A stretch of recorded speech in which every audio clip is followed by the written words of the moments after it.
Yanlış tərbiyə. Bir gün anladı ki, ata zamanında edib xəta. Namazsız böyüyən övlad bir həyat yaşayır bərbad. Zina, faiz, içki, qumar, bütün pislik uşaqda var. Həm narkoman, həm avara, hamını gətirib zara.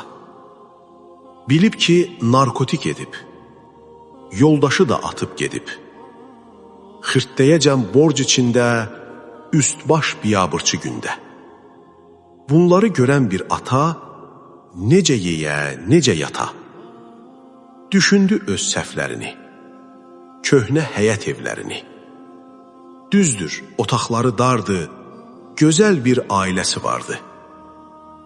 Öz əlinin zəhməti ilə, namusu ilə, qeyrəti ilə ləyaqətli yaşayırdı, təmiz bir ad daşıyırdı. Ancaq pis bir işi vardı, ibadətə səhlənkardı. Dininə diqqət etmədi, uşağına öyrətmədi. Gördü ki, səhər namazdı. Dedi, dəymə, yaşı azdı. Uşaqdı, sıxılar dedi, böyüyəndə qılar dedi. Dedi, oruc ola bilməz. Uşaqdı, ac qala bilməz. Aparmadı ki, məscidə. Uşaq gərək dərsə gedə. Beləliklə, bu tərbiyə oldu sonunda faciə. Evdə dava düşdü gündə. Bir gün gözün önündə baş verdi elə hadisə, yarandı bir mübahisə.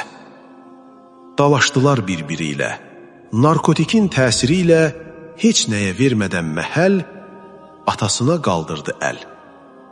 Ata diz üstə çökərək, acı göz yaşı tökərək, dərk elədi ki, indi ona lazım olan dindir. Dinsiz böyütdüyü övlad, kəsildi özünə cəllad.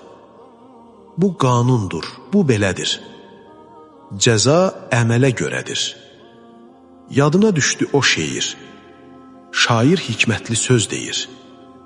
Hardan biləydi ki, bağban, gələcək elə bir dövran, əkdiyi çınar ağacı, olar ona dar ağacı.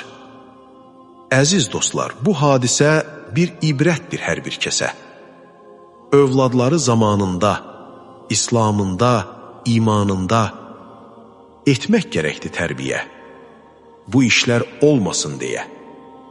Namaz, oruc, tövhid, sünnət, gözəl əxlaq, təqva, iffət, insanlığın əsasıdır, cəmiyyətin xilasıdır.